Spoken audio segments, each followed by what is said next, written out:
YouTube, it's Eric back at you. I'm gonna keep going here. Part two of the benefits of sun gazing. We see here we read the power of the sun, and it's true. Most people say um, they put on sunscreen consistently. They wear sunglasses. We work. There's a reason, guys, why we work 9 to 5 jobs, peak sunlight hours. It's all to keep the Jesuit-controlled, Rothschild-controlled media encourages people to not stand in the sun and encourages people to just go about their days without having the sun in their life. You see, but in the past, in the all the ancients had a close relationship to the sun, and it was considered the golden age when the sun was more relevant. Okay, so here we go. Archaeologists think these ancient people as being primitive nature worshipers, but the sun worship of Akhenaten and Zarathustra were the beginnings of monotheism and contrasted sharply with the polytheism of the rest of society.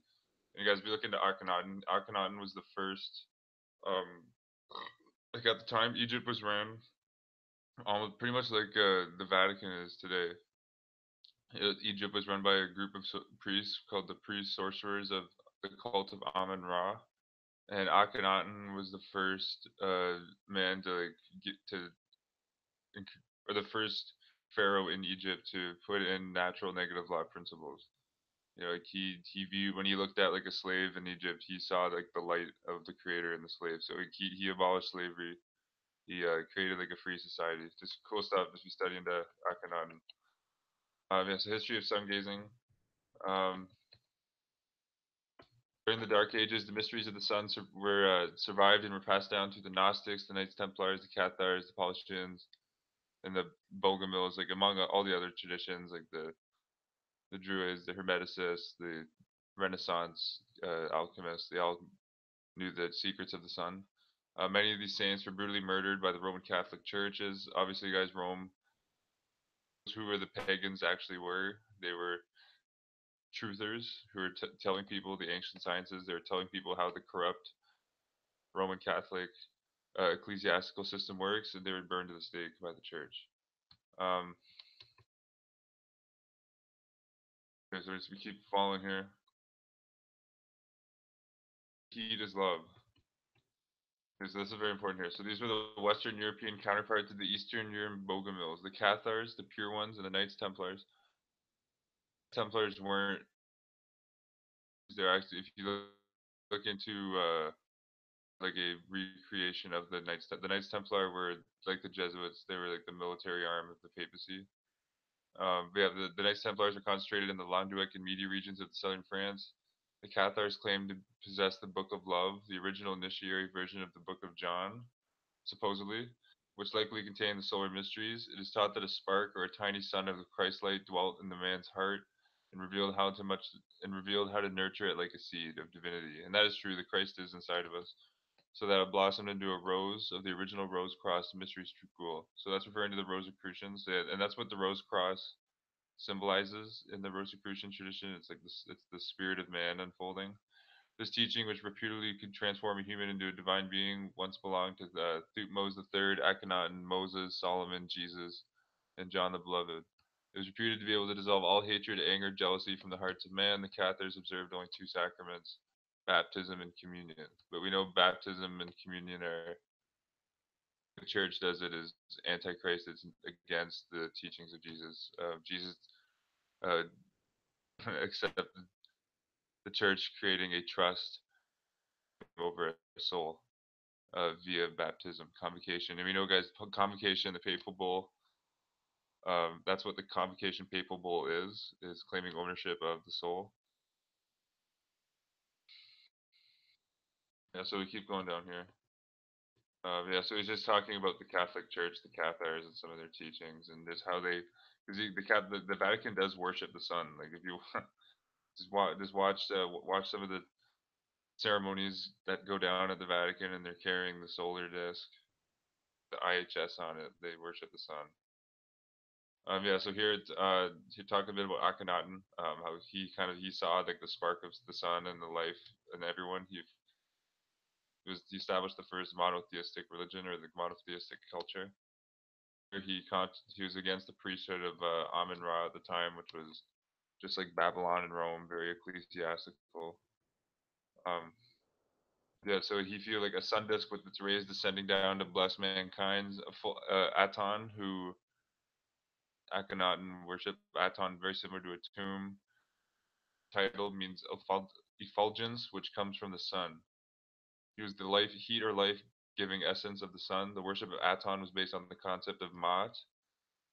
I did a video on Maat, but Maat's like the goddess of nature or truth, which means Maat means truth or justice. Above all things, Aton loved truth. The highest meaning of truth is love. The spirit of is the sun, and the sun gives us our life and spiritual love and energy every day. Physical sun is only a symbol of the universal love, and yeah, this goes into the concept, guys, of a esoteric um,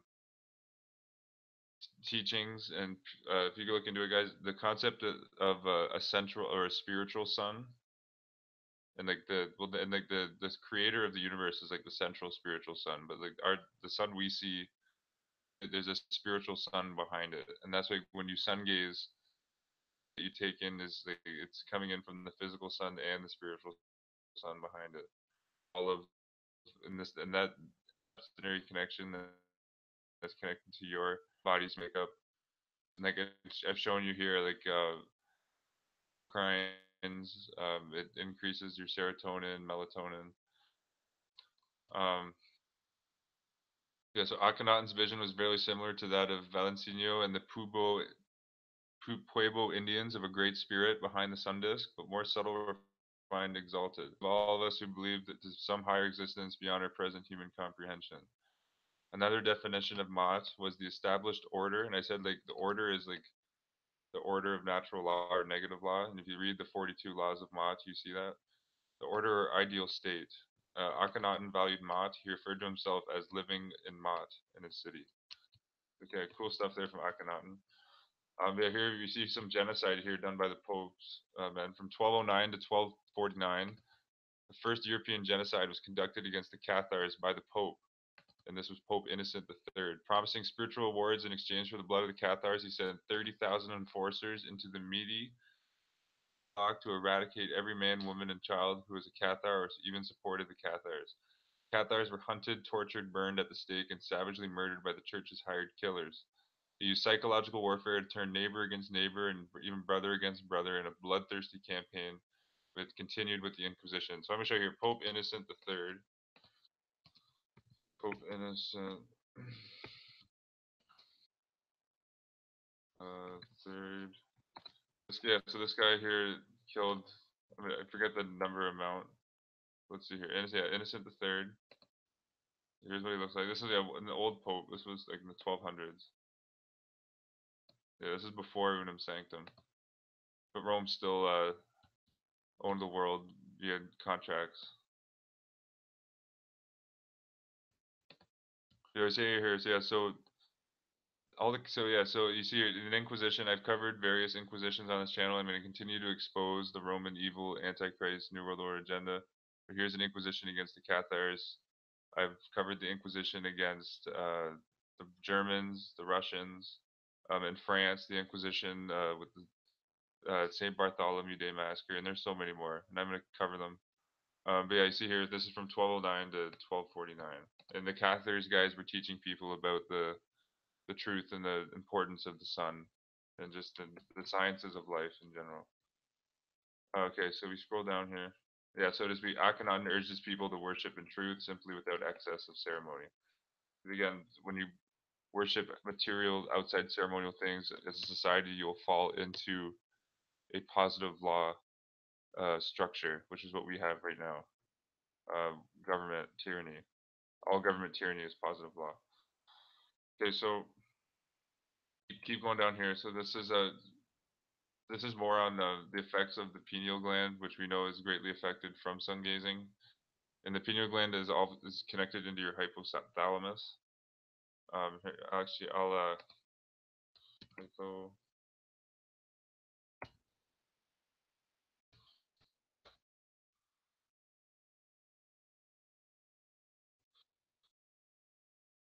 Yeah, so here's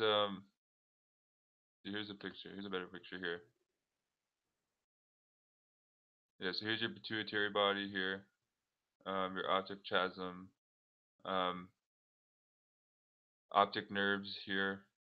Your optic nerve is, yeah, the optic nerve is what like causes like the like it gives your eyes the ability to take the render in the information from the sunlight. Um, but yeah, here's the hypothalamus. So the pineal pituitary complexes are here. The hypothalamus is to just these three, the pineal, the hypothalamus, and the pituitary compose like the third ventricle the three ventricle complex. Okay, so here the hypothalamus is the controller of the autonomic nervous system. Pineal gland is connected to it through a net of autonomic nerves. The new energy is that is derived from the sun may be transported via the system of nerves into the hypothalamus. You see, so the sunlight um, hits the pineal gland, and then through the system of autonomic nerves transfers into the hypothalamus. And these are the three ventricles where the cerebrospinal fluid sits. The role of the temporal lobe and limbic system may also be important. It may work as a regulator, if not a receptor, and may be physically involved in directing the energy, so the energy of the sun, in its proper pathways. The medulla oblongata contains many centers vital to life and may also store some of this energy. Other parts of the brain may also play yet undiscovered roles. Again, there's a reason, guys. Like they don't, modern science isn't doing truth-seeking research into the spiritual, metaphysical, even physical makeup of the brain because they don't want us awake. Obviously, they want us dumbed down and asleep. So the New World Order, dark occult, Jesuit, Roman, Antichrist agenda can continue. Um, yeah, so there are specific energy factors. This is very important. There are specific energy factors released by the sun that are designed to awaken and live in the mind. So the guys, when you're staring at the sun, you're taking in the intelligence from the creator, divine intelligence. There are specific mudras and mantras designed to guide these energies into the mind. These energies raise IQ. Again, that is energy, sunlight. I'm talking about sunlight. Enhances creative abilities, enhances musical gifts, enlivens the body, and empowers the process of enlightenment.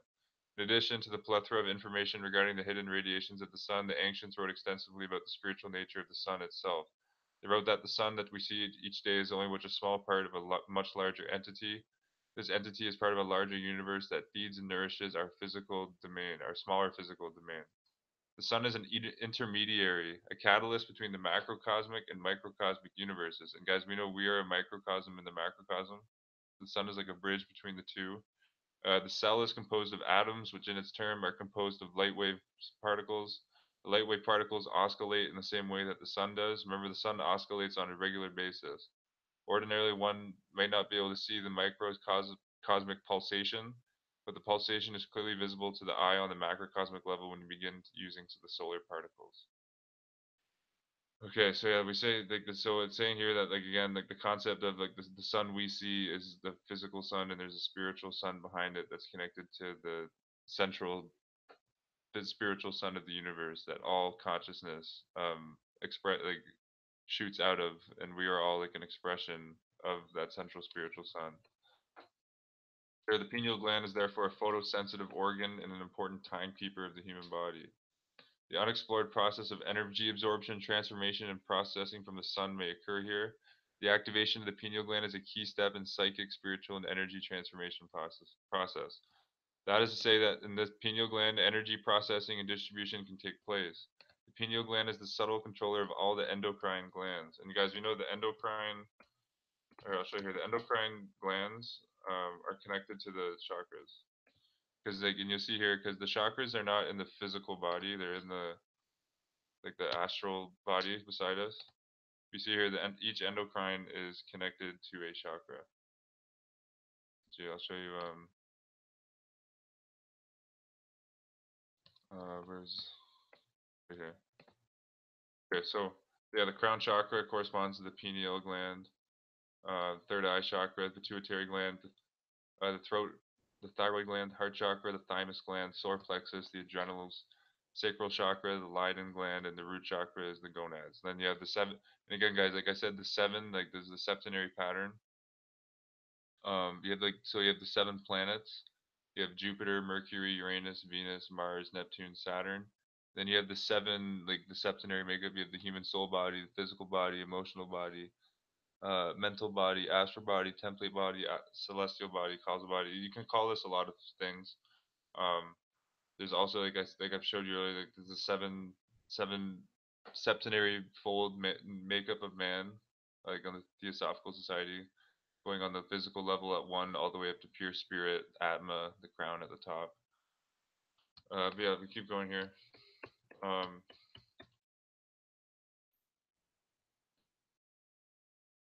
yeah, so yeah, the pineal gland is the control. This so yeah, so here, like I showed you here, so in terms of the endocrine system, that's the crown. So the pineal gland, and the endocrine system is the system that um, emits, like, it's your emotions, like it emits hormones into your body, like chemical hormones in your body, and the pineal gland is like the control system of the endocrine system in your body, and the endocrines being connected to the chakras. Through secretion of melatonin, it also regulates the circadian rhythms, sleep wake cycle, and yeah. So we know the circadian rhythms are, again, guys, like our natural frequencies, and like the Earth has like a circadian rhythm, which is like the Schumann resonance, sleep wake cycle, and it also slows down aging process. It has a psychic properties and is said to be the seat of the soul or mind, like again, like Descartes said. Sunlight may enter the eyes and directly be stored in the pineal gland. Pineal activation and charging through solar energy can be a vital step in higher evolution. Once activated and charged by the pineal gland, solar energetic factors may be transformed into electricity. And we say like this electrical pulsation is exactly the same as your heartbeat, and your heartbeat is like an electrical signal, like electromagnetic pulse. The force for the beat of your heart comes through the primordial worlds into the sun and finally the earth. The energy of your universe is in constant motion and reveals a distinct pattern of motion, light and dark. There is also a third vibration, a link between space and time, which is called consciousness.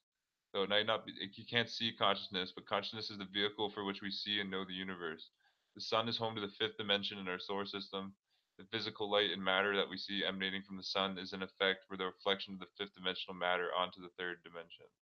So yes, again, so like just going into the septenary pattern, guys. Again, like there's seven dimensions, and like I said, the sun is from a higher plane that's closer to the creator.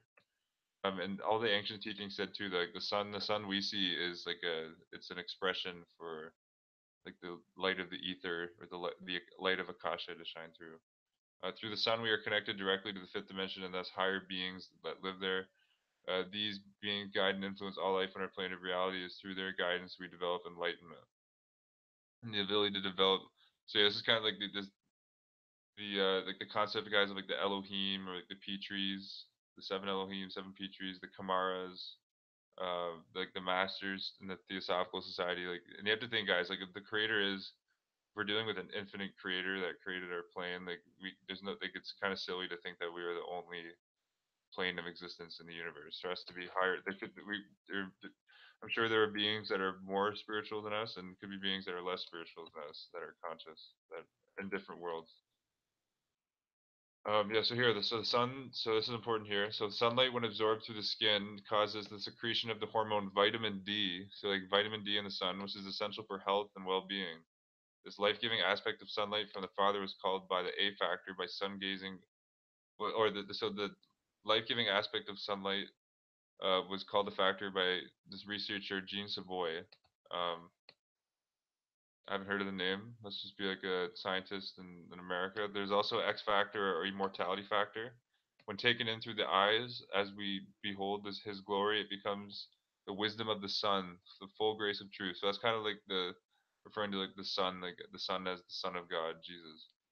Savoy called the wisdom aspect of sunlight the intelligence factor, or if. Okay, so we just keep going down here a bit. Um,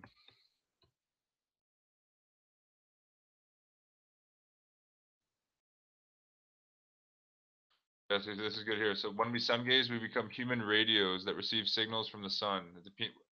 If the pineal gland is the antenna, what is the battery? Amram said that the solar plexus is in contact with the entire cosmos. And guys, yeah, so the connection to the solar plexus here, because we know that's where the solar plexus. So when the Christos oil, Kundalini oil descends downward from the sacrum. No, yeah. So the from the claustrum. So the Christos oil descends down the spinal tube canal from the claustrum. Where it like filters is in the solar plexus. So once the oil goes down the spinal canal, hits the solar plexus, it then ascends back up the canal. So it's very interesting here. And is if you look into like the consciousness of animals, there's like in the occult, there's lots of theories that the animal mind, because this is what separates humans from animals, is like our free will thinking or critical thinking, is that the animal mind is like connected to like a hive solar plexus mind. So I find that's very interesting when Harmram says that the solar plexus is in contact with the entire cosmos and serves as the medium through which man communicates with the universe. So the solar plexus is the solar battery that powers our communication. Thus, the receptivity of the pineal gland is enhanced when the solar plexus is charged, and this is done by sun gazing in the Y position. When you stand with the feet together and arms and hands that spread out, this Y position was thought by the ancient Greeks to channel the sun's ethereal radiance. So, guys, when you yeah, so it's kind of like, and when you move your hands and fingers when you're staring at the sun, that's you've kind of you can call it like any energy you want, but I kind of and when I'm doing that, I kind of refer to I feel like the chi energy you like or like soul energy, etheric energy, life energy. You feel like the energy of the creator resonating with you. Um, Plutarch wrote that our etheric body absorbs this radiance from the sun. I've seen pictures of sun worshippers from all over the world: Hindus, American Indians, ancient Egyptians, medieval monks, Russians, Incas, and even prehistoric petroglyphs, all standing in the Y position facing the sun. Only sun yogis can maintain this position for any length of time. Yeah, so guys, it's kind of like with anything, you get better and better as you sun gaze. You're able to like stare into it without getting sore. Um, so I'm gonna wrap it up soon here. Yeah, so like you see here, sun gazing was a daily program at the Solar Mystery School, that of Akhenaten in Egypt, Pythagoras at his Cortana Mystery School. Um, and so guys, it's all about just getting in touch with like the solar power is like the power of the creator. You have to get in touch with it. And the control system, the Roman Jesuit control system, does not want you sun gazing. They don't want the knowledge of sun gazing out there into the mass. So it's important, like once you start sun gazing yourself, like tell your friends about it, and just yeah, spread the word, and you it prepares you for higher levels of consciousness. I guess it said it was in the first video. It actually said this, but like when you take in sunlight again, like you're taking in light from the creator, and it prevents you from having a negative experience when you have a personal experience with higher consciousness. Like a great example of this that just comes to my mind right now is if you take like a bunch of magic or a bunch of mushrooms, and I think we all have it. It's part of the developing, but you can have really bad negative trips on it where you can get into your head. And when you solar gaze, you get the light of the creator inside of you. You charge your pituitary, pineal, endocrine system, your optothalamus, your cerebrospinal fluids running more. You're vibrating at a higher level. So when you get exposed to, or like when you're experimenting with drugs to expand your consciousness, you're able to receive it much better and just be in complete control. And that's what it's all about: control and balance. Libra, the seventh. That's I am the sign of Libra, but the sign of balance. You have to be balanced all through the body, and the balance in the center comes through your heart. And like I said here, like the ancients thought that there was like a piece of the sun that was in our heart, and you have to have your heart in place to rise up in spirituality. The heart is the the pinnacle of the esoteric doctrine. Okay, so yeah, so my sun gazing tips, guys. If you are gonna sun gaze, if you're just starting, do like a minute a day, or not even like start with 10 seconds. Like if 10 seconds is too much, like at a time, do 10 seconds, take a break, do 10 seconds. Just gradually increase by like 5 seconds, and then and eventually, guys, if you keep just slowly doing it, you'll be able to stare at the sun for 25, 30 minutes, midday, high noon, at Hiram Abiff. Sun's at its highest peak, and you'll be able to look at it, no problem. That's all for this video, guys. Peace and love, and I'll catch you on the next one.